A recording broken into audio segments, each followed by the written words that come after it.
Brought to you by ITIL.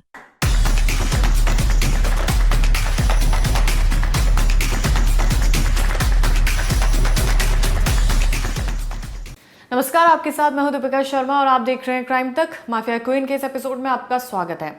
इस कत्ल को शायद सोनम रघुवंशी केस से इंस्पायर होकर किया गया, क्योंकि जो पूरा घटनाक्रम है वो कुछ उसकी तरह नजर आता है। हालांकि कहीं पहाड़ी इलाके में नहीं ले जाया गया, बल्कि घर के अंदर अपने बेडरूम में ही इस कत्ल को अंजाम दिया गया है।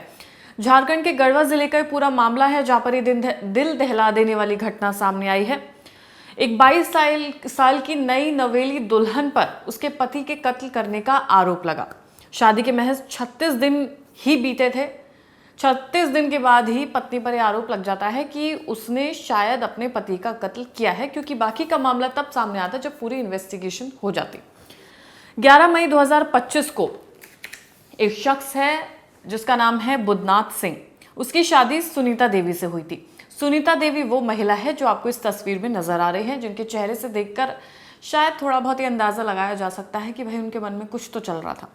शादी के अगले ही दिन सुनीता अपने मायके लौट जाती है। अब ये एक बड़ा दिलचस्प मामला है कि पूरी शादी कर ली जाती है, लेकिन फिर वो अपने ससुराल में नहीं रहना चाहती, वो अपने मायके चली जाती है। उसने परिवार वालों से साफ कहा कि उसे उसका पति पसंद नहीं है और वो उसके साथ नहीं रहना चाहती है। अब यहाँ पर ये मामला ऐसा दिखता है कि इस महिला से शायद बिना पूछे इस पूरी शादी को किया गया। उसके बाद जब वो अपने ससुराल जाती है, पहुंचती है शादी के बाद, तब वो शायद अपने पति को देखती है और वो कह देती है कि उसे उसका पति पसंद नहीं है और वो वापस अपने मायके चली जाती है। अब ससुराल वाले क्या करें, जिन्होंने भाई इतना खर्चा करके शादी की है। मायके वाले हैं, उन्होंने भी पूरी शादी की है, अपने पैसे लगाए हैं, लेकिन अब बेटी ये कह रही है कि उन्हें उसका पति पसंद नहीं है। अब जाहिर सी बात है, जिसकी पूरी जिंदगी का सवाल है उसकी भी सुनी जानी चाहिए। अब ये मामला झारखंड का है, पंचायत के बीच पहुंचता है। दोनों परिवारों ने मामले को सुलझाने की कोशिश की। 5 जून 2025 को विशुनपुर में पंचायत बुलाई गई। पंचायत में यही सवाल जवाब किए गए कि भाई वो लड़की जिसकी शादी हुई है, उनके बेटे से वो ससुराल में रहना नहीं चाहती है, वो अपने मायके में रहना चाहती है, तो ऐसे कैसे चलेगा और कब तक चलेगा। पंचायत के बाद सुनीता ससुराल लौट जाती है, लेकिन मन मुटाव खत्म नहीं होता है। पंचायत फैसला सुनाती है कि भाई शादी हुई है तो ससुराल में रहना चाहिए, तो फिर लड़की वहां चली जाती है अपने पति के पास। अब यहाँ पर क्योंकि मन मुटाव काफी ज्यादा था, वाद विवाद घर परिवार में काफी ज्यादा बढ़ने लगे था, अब यहाँ से हत्या की पूरी साजिश रचना शुरू हो जाती है। 14 जून को सुनीता ने बुद्धनाथ को बाजार भेजने के कई बहाने बनाए। अब यहाँ पूरा मामला शुरू हो जाता है। उसने अपने पति से कहा कि उसे कीड़े मारने वाली दवाई चाहिए। अब दवाई क्यों चाहिए, तो उसने कहा कि उसने बहाना बनाया कि किचन गार्डन के लिए वो दवाई चाहती है, वहां पर कीड़े बहुत ज़्यादा हो गए, तो उसे कीड़े मारने के लिए कीटनाशक चाहिए और उसके लिए वो अपने पति को बाजार भेजना चाहती थी और पति राजी हो जाता है। पुलिस के अनुसार उसने पहले से ही हत्या की योजना बना रखी थी। साफ जाहिर सी बात है, ये लग भी रहा है कि योजना बनाई जा रही है। 15 जून की तारीख, ये वो तारीख थी जो मौत वाली रात थी। 15 जून को सुनीता ने चिकन बनाया अपने पति के लिए। आरोप है कि उसने खाने में कीटनाशक मिला दिया। खाना खाने के बाद बुद्धनाथ की तबीयत अचानक से बिगड़ जाती है। परिवार उसे हॉस्पिटल ले जा रहा होता है कि रास्ते में ही उसकी मौत हो जाती है। अब यहाँ पर सारे एंगल्स को जोड़ा गया, जिससे ये सामने आती है कहानी की कीटनाशक जो बाजार से मंगाया गया था किचन गार्डन के लिए, वो दरअसल इसलिए नहीं था, वो खाने में मिलाया गया था और अपने पति को इस महिला ने दिया था। पुलिस को शुरू में मामला सामान्य मौत जैसा लगा। परिवार को भी ऐसा अंदाजा नहीं था कि पत्नी उसका कत्ल कर देगी उनके बेटे का। लेकिन मृतक की मां, यानी कि लड़की की सास, उसने ये कहा, जिनका नाम राजमती देवी है, उन्हें अपनी बहू पर शक था। उन्होंने कहा कि मैं थाने में शिकायत दर्ज कराऊंगी, क्योंकि मुझे अपनी बहू पर शक है। और जाहिर सी बात है, शक होना लाजमी भी है, क्योंकि आमतौर पर आजकल जितने भी पति वाले केसेस है, जहां पर पति का कत्ल हो रहा है, वहां पर हमेशा ही पत्नी और उसका प्रेमी निकलकर सामने आता है।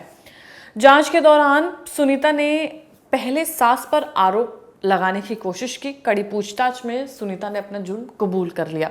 पुलिस के मुताबिक सुनीता ने 2 और कीटनाशक पैकेट अपने कपड़ों में छुपाए हुए थे। योजना ये थी कि अगर पहली बार में काम नहीं बनता है, अगर उसका पति नहीं मरता है, तो वो जो जहर उसके पास रखा हुआ है वो उसे अपने पति को खिला देगी ताकि वो मर जाए।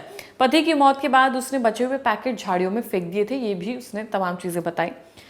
अब कुछ जो गांव के लोग हैं वो बातें ये बनाते हैं कि या तो इनका प्रेम प्रसंग किसी से चल रहा है, इस वजह से कत्ल किया गया है, या दूसरा मामला ये हो सकता है कि मन मर्जी शादी नहीं हुई, इस वजह से पत्नी ने परेशान होकर ये कदम उठाया। अब आरोप ये भी लगाया जा रहा है रिपोर्ट के मुताबिक कि अपने प्रेमी से शादी करना चाहती थी और पति को रास्ते से हटाना चाहती थी। पुलिस इस एंगल से फिलहाल जांच कर रही है। इसकी पुष्टि नहीं हुई है कि क्या इसमें कोई प्रेम प्रसंग था, हो भी सकता है, नहीं भी हो सकता है, लेकिन पुलिस इस पूरे मामले की जांच कर रही है। अब ये कहानी सिर्फ हत्या की नहीं है, इस कहानी में टूटते हुए रिश्ते भी नजर आते हैं, इस कहानी में अविश्वास भी नजर आता है, इस कहानी में साजिश की भयावह तस्वीर पेश होती है। शादी के 36 दिन ही सिर्फ गुजरे थे कि 36 दिन के बाद ही वो पति बेचारा मारा गया, जिसका कोई कसूर नहीं था, जिसकी शादी नई नई हुई थी और उसे अपनी नई शादी में ढलने के लिए, एडजस्ट होने के लिए, खुश भरी जीवन जीने के लिए अपनी पत्नी के साथ वो रहना चाहता था।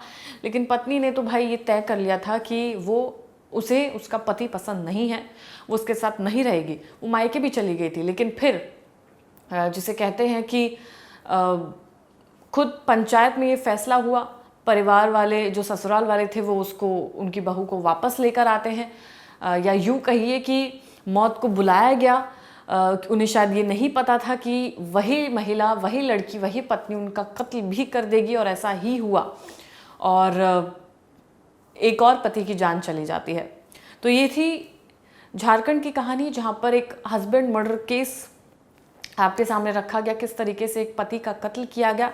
काफ़ी भयावह तस्वीरें हैं, जहाँ पर आम तौर पर अब ये कहानियाँ इतनी ज़्यादा सामने आने लगी, केसेस इतने ज़्यादा सामने आने लगे कि भर चुका है मामला। यानी कि हर जगह जो सबसे पहला शक है पुलिस का, वो पत्नी पर ही जाता है, और वो सच भी साबित होता है। पत्नी ने यहाँ पर इस केस में भी कबूल किया, अन्य केसेस में भी पत्नी कबूल कर लेती है, वहाँ पर प्रेमी भी साथ देता है। फिलहाल इस कहानी में पत्नी ने अकेले ही अपने पति का कत्ल किया, जहर भी उसी से, पति से ही मंगवाया जिसका कत्ल उसे करना था। ये भी एक आयरनी है इस पूरी कहानी की।